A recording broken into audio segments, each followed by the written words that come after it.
Rajiv Jaitley ji, BJP तैयार है उस पत्र का जवाब देने के लिए जो भी फ्रीबीज या फ्री के वादे बीजेपी की तरफ से किए जाएंगे, उनका सोर्स क्या होगा, कैसे पूरा करेंगे, कहां से पैसा आएगा, बीजेपी तैयार है? और दूसरा, क्या ये गुजरात में आम आदमी पार्टी, क्योंकि उनके फ्री के वादों ने दिल्ली और पंजाब में खूब असर किया है, तो क्या गुजरात में रोकने की एक कोशिश है?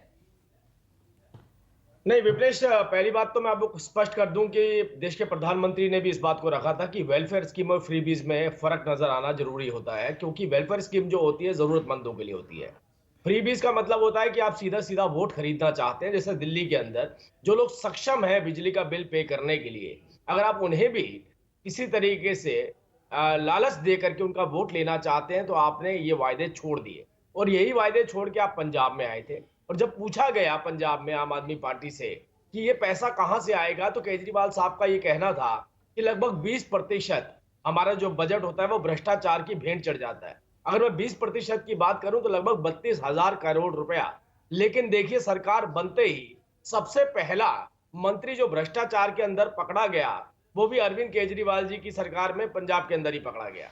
उसके बाद एक विधायक पकड़ा गया। मैं ये नहीं कहता हूं कि भ्रष्टाचार नहीं हो रहा होगा या अरविंद केजरीवाल जी ने उनको पकड़ा, हो सकता है कि वो मेन स्ट्रीम से बाहर निकल करके भ्रष्टाचार कर रहे हो, क्योंकि इनका अपना एक मॉडल है भ्रष्टाचार का जिसमें सारा पैसा केजरीवाल साहब के पास जाता है। हो सकता है उन्होंने निजी भ्रष्टाचार शुरू कर दिया हो। तो एक बात तो स्पष्ट हो गई, जो 30,000 या 32,000 करोड़ रुपए का वायदा किया गया था भ्रष्टाचार से बचा करके, वो 32,000 करोड़ अभी भी भ्रष्टाचार की भेंट चल रहा है। दूसरी बात, देश के प्रधानमंत्री मोदी जी ने इस बात को रखा कि क्या आप अपने फ्री बीज, मतलब जिसे कहते हैं वोट खरीदना, फ्री बीज के जो प्रचलन है उससे आने वाले विकास को खत्म कर देंगे। आपका चैनल देश देखता है, लेकिन दिल्ली की जनता ज्यादा बेहतर देख रही होगी। दिल्ली की सड़कों के हालात देखिए आज क्या है।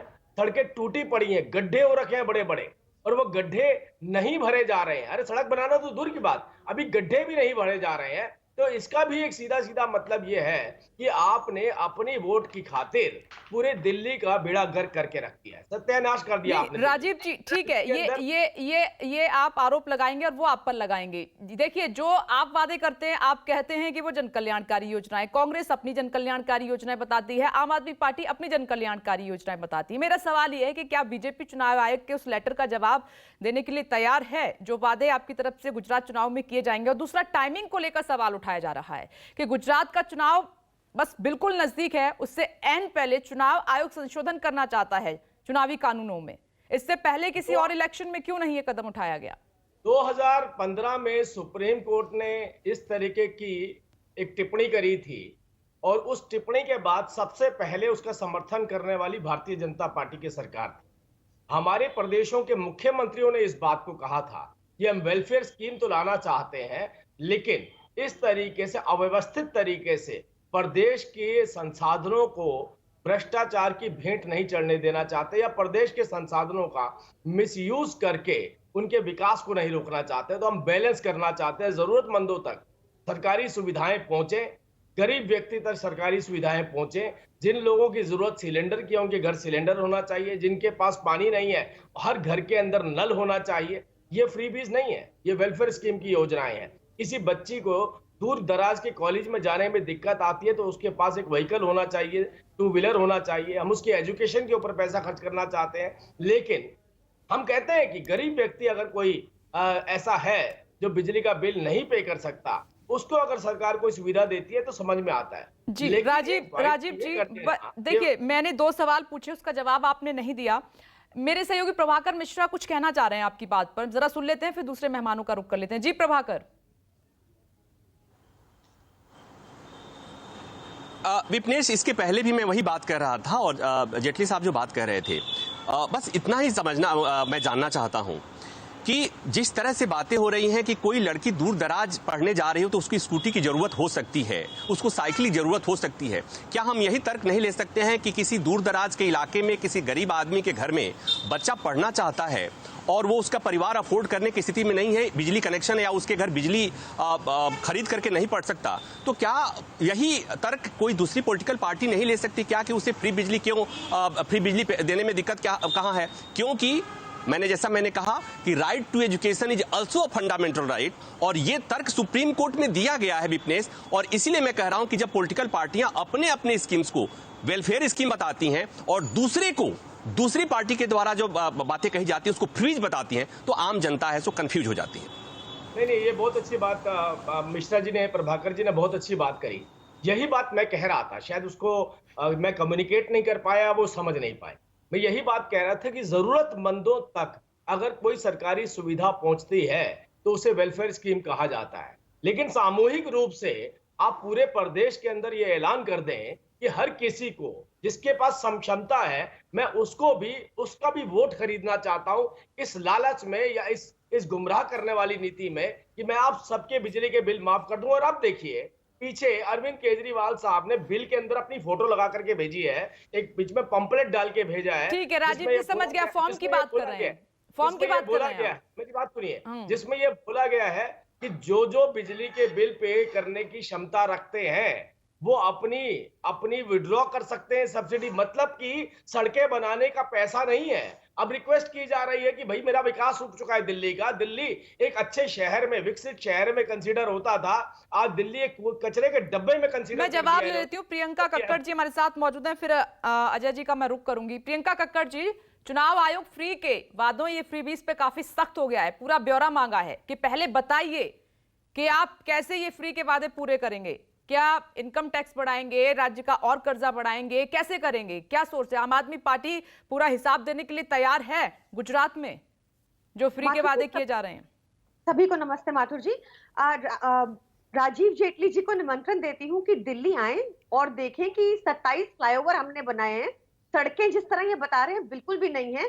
कचरे की बात जरूर है क्योंकि एमसीडी का चुनाव होने नहीं दिया जा रहा, तो दिल्ली को कचरों के ढेर में बदला जा रहा है। नहीं, ठीक है, मैंने इसीलिए प्रियंका जी राजीव जी को रोका। दिल्ली पे चर्चा नहीं, गुजरात पे फोकस करेंगे। मैं उनको आंसर दे रही हूँ। जहां तक जल्दी से गुजरात पर, क्या गुजरात में जो फ्री के वादे कर रही है आम आदमी पार्टी, अब उसका हिसाब किताब चुनाव आयोग को देगी 19 अक्टूबर तक आम आदमी पार्टी? उन्होंने कहा कि इनको बस सिंपल सा लॉजिक है, 300 यूनिट बिजली 4 एसी जो चलाएगा उसकी 300 यूनिट बिजली नहीं आती सर, उसका 300 यूनिट से ऊपर ही बिल आएगा। बिजली की बचत होती है जब 300 यूनिट मुफ्त हो, पहली चीज।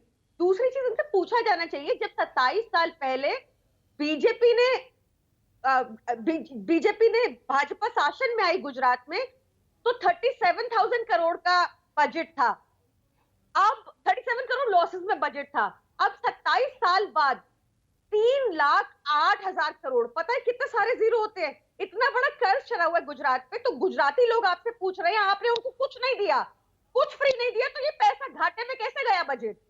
ये माथुर जी ऐसा होता है कि ये जो बात बिल्कुल सही है। देखिए, करप्शन में ही पैसा बचता है। जैसे आपने कर्नाटका में देखा, वहां पर फ्लाईओवर ढह गया बारिशों में। वो क्यों ढह गया? क्योंकि सर तीन फ्लाईओवर में 500 करोड़ बचा दिल्ली में।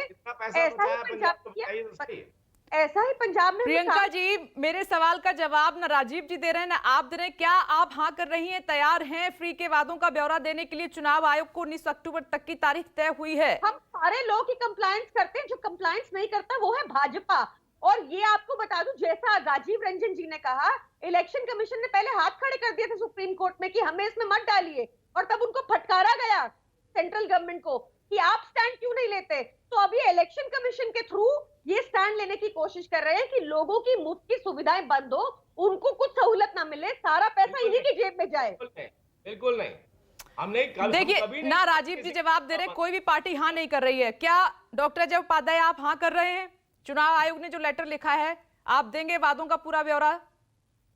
देखिए, चुनाव आयोग एक अदृश्य शक्ति के इशारे पे तो चलती रही है और चलती रहेगी, ये सच्चाई है और देख रहा है आदमी। लेकिन सच ये भी सच है कि कोई भी पार्टी चाहे बीच की वादा सिर्फ कर ले, और यदि राज्य के पास वो बजट ना हो, देश के पास वो बजट ना हो, तो कहीं ना कहीं ये चुनावी घोषणा है, और चुनावी घोषणा से राष्ट्र को कहीं ना कहीं कमजोरी होगी। तो हम लोग चाहते हैं, गुजरात के ही मुद्दे क्यों, देश के भी मुद्दे लिए जा सकते हैं।